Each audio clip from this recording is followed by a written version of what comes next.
न पैसा, न सोना, न चांदी, बस उनकी आंखें और उनका दिमाग। और फिर भी जब खुद एक राजा ने उनकी परीक्षा ली तो उन्होंने जो किया उसने पूरे दरबार को हैरान कर दिया। मेरे साथ बने रहो क्योंकि ये कहानी आपका दिमाग हिला देने वाली है। एक निर्धन व्यक्ति के 3 बेटे थे। वह निर्धन व्यक्ति अक्सर अपने बेटों से कहा करता था, मेरे बेटों, मेरे पास न रुपया पैसा है न सोना चांदी, इसलिए तुम्हें दूसरे प्रकार का धन जमा करना चाहिए। वह है हर वस्तु और स्थिति को पूरी तरह से समझना और जानने का प्रयास करना। रुपए पैसे के स्थान पर तुम्हारी नजर एकदम तेज होनी चाहिए और सोने चांदी के स्थान पर तुम्हारी तीव्र बुद्धि काम में आए। ऐसा धन जमा करोगे तो तुम्हारे पास कभी किसी प्रकार की कमी नहीं रहेगी और तुम दूसरों की तुलना में कभी कम नहीं कहलाओगे। का देहांत हो गया। तीनों भाइयों ने सोचा कि अब उनके पास गांव में करने को कुछ नहीं है। उन्होंने निश्चय किया कि वे दुनिया देखेंगे, जरूरत पड़ने पर चरवाहे या मजदूर बनकर काम करेंगे और कभी भूखे नहीं मरेंगे। वे यात्रा पर निकल पड़े। 40 दिन तक वे सुनसान घाटियां और ऊंचे पहाड़ पार करते रहे। थकान से चूर, पैरों में छाले और रास्ते का सामान लगभग समाप्त हो चुका था। अंत में उन्हें पेड़, घर, एक बड़ा शहर उनके सामने दिखाई दिया। तीनों भाई बहुत खुश हुए। उन्होंने अपने कदम तेज कर दिए, लेकिन जैसे ही वे शहर के पास पहुंचे कुछ दिलचस्प हुआ। सबसे बड़े भाई ने अचानक रुककर नीचे जमीन की ओर देखा और कहा, अभी कुछ ही देर पहले यहाँ से एक बहुत बड़ा ऊंट गुजरा है, वे थोड़ा आगे चले। मंझले भाई ने रुककर सड़क के दोनों तरफ देखा और कहा, मुझे लगता है कि वो ऊंट एक आंख से अंधा है। कुछ और कदम बाद सबसे छोटे भाई ने कहा, उस ऊंट पर एक औरत सवार थी और उसके साथ एक छोटा बच्चा भी था। बिल्कुल सही, बाकी दोनों ने कहा और वे आगे चलते रहे। अब उन्हें एक घोड़े पर सवार घुड़सवार व्यक्ति दिखा। सबसे बड़े भाई ने उससे पूछा, तुम्हारा ऊंट खो गया है ना? घुड़सवार ने कहा, हाँ। मझले भाई ने कहा, वह एक आंख से नहीं देख पाता है ना? घुड़सवार ने कहा, हाँ। छोटे भाई ने सवाल किया, एक छोटे से बच्चे के साथ उस पर महिला सवार थी ना? अब घुड़सवार को इन तीनों भाइयों पर शक हो गया।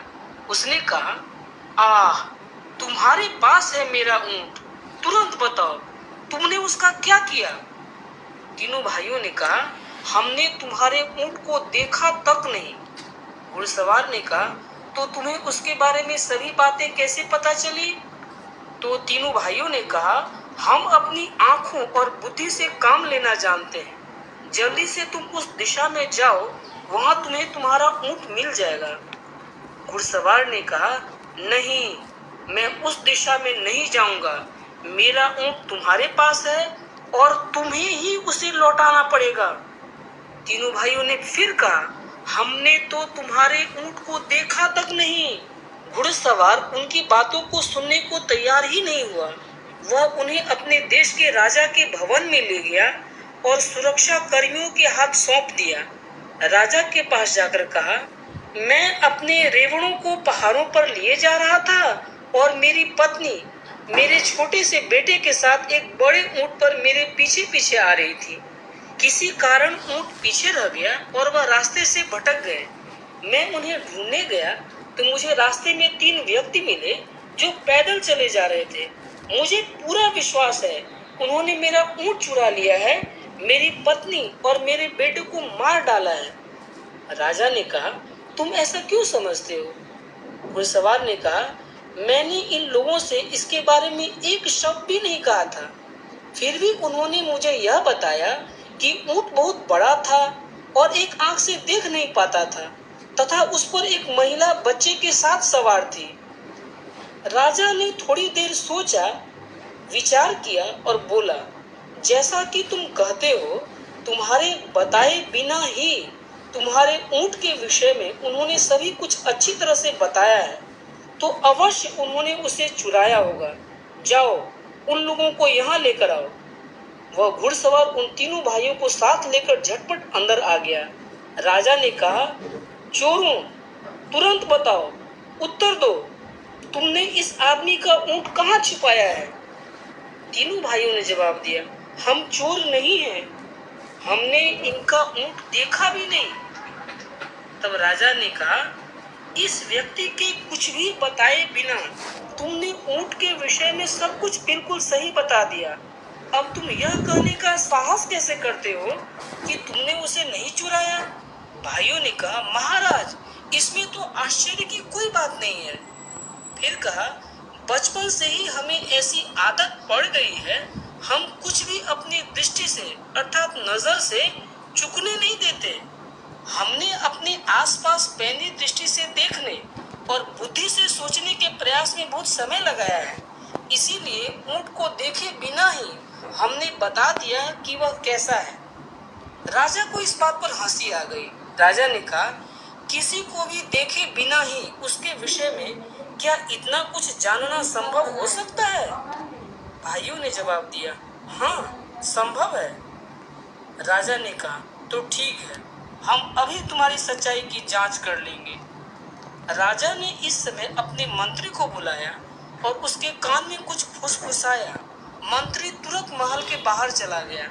शीघ्र ही वह दो सेवकों के साथ लौटा जो एक बहुत बड़ी सी पेटी लेकर आए। दोनों ने पेटी को बहुत सावधानी से द्वार के पास ऐसे रख दिया कि वह राजा को दिखाई दे सके और वे एक ओर हट गए।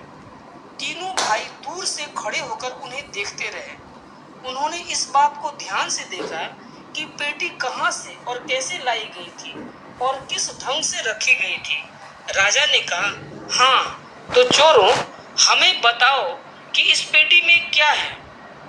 तीनों भाइयों ने कहा, महाराज, हम तो पहले ही यह विनती कर चुके हैं कि हम चोर नहीं हैं। यदि आप चाहते हैं तो मैं आपको यह बता सकता हूँ कि इस पेटी में क्या है। इसमें कोई छोटी सी गोल वस्तु है। मझला भाई बोला, उसमें अनार है। सबसे छोटे भाई ने कहा, हाँ, और वह अभी कच्चा है। यह सुनकर राजा ने पेटी को पास लाने का आदेश दिया। पेटी को खोलकर देखा, उसमें झांका तो राजा ने देखा कि सच में उसमें एक कच्चा अनार था। राजा ने सभा में उपस्थित सभी लोगों को यह अनार दिखाया। सभी लोगों के आश्चर्य का कोई ठिकाना नहीं रहा। राजा स्वयं बहुत आश्चर्यचकित थे। उन्होंने ऊंट के मालिक से कहा, इन लोगों ने यह सिद्ध कर दिया है कि ये चोर नहीं है। तुम जल्द ही इनके बताए हुए रास्ते पर जाओ, तुम्हें तुम्हारा ऊंट मिल जाएगा।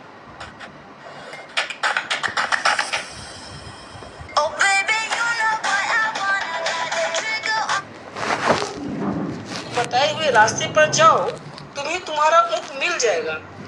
अब राजा ने इन तीन भाइयों की अच्छे से आवभगत की, अच्छे से खाना खिलाया, अच्छे से बात की। उससे कहा, तुम लोग बिल्कुल निर्दोष हो, जहां भी जाना चाहते हो जा सकते हो। जाने से पहले तुम मुझे सारी बात विस्तार से बताओ। तुम्हें यह कैसे पता चला कि इस व्यक्ति का ऊंट खो गया है, और तुमने यह कैसे जाना कि ऊंट कैसा था? सबसे बड़े भाई ने कहा, धूल पर उसके पैरों के चिन्हों से मुझे पता चला कि कोई बहुत बड़ा ऊंट वहां से गया है। उस समय मैं उस घुड़सवार को चारों तरफ नजर दौड़ाते देखा तो मुझे समझ में आया कि वह क्या खोज रहा है। फिर मझला भाई ने कहा, मैंने देखा कि सड़क के दाईं ओर से घास तो ऊंट ने चरी थी, मगर बाईं ओर की घास नहीं चरी थी। तो मुझे लगा कि वह एक आंख से ही देख सकता है। छोटे भाई ने कहा, मैंने देखा कि एक स्थान पर ऊंट के घुटने टेक कर बैठने के चिन्ह बने हुए थे। उनके पास एक महिला के जूते के चिन्ह दिखाई दिए, साथ ही छोटे छोटे पैरों के चिन्ह थे, जिससे मुझे पता चला महिला के साथ एक बच्चा भी था। राजा ने फिर पूछा, लेकिन तुम लोगों को यह कैसे पता चला कि पेटी में एक कच्चा अनार है? यह बात तो मेरी समझ में बिल्कुल नहीं आ रही।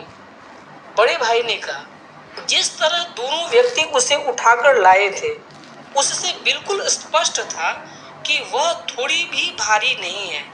जब वह पेटी को रख रहे थे तो मुझे उसके अंदर किसी छोटी सी गोल वस्तु के लुढ़कने की आवाज सुनाई दी।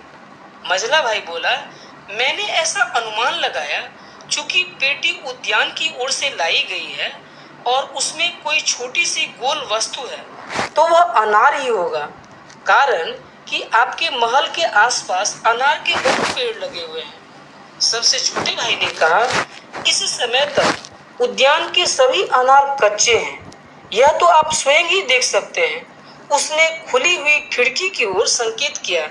राजा ने बाहर देखा तो पाया कि उद्यान में लगे अनार के सभी वृक्षों पर कच्चे अनार लटक रहे थे। राजा इन भाइयों की असाधारण पैनी दृष्टि और तीक्ष्ण बुद्धि से आश्चर्यचकित रह गए। राजा ने तारीफ करते हुए कहा, धन संपत्ति या सांसारिक वस्तुओं की दृष्टि से तो तुम धनवान नहीं हो, लेकिन तुम्हारे पास बुद्धि का बहुत बड़ा कोष है। फिर राजा ने उन भाइयों को अपने दरबार में ही रख लिया।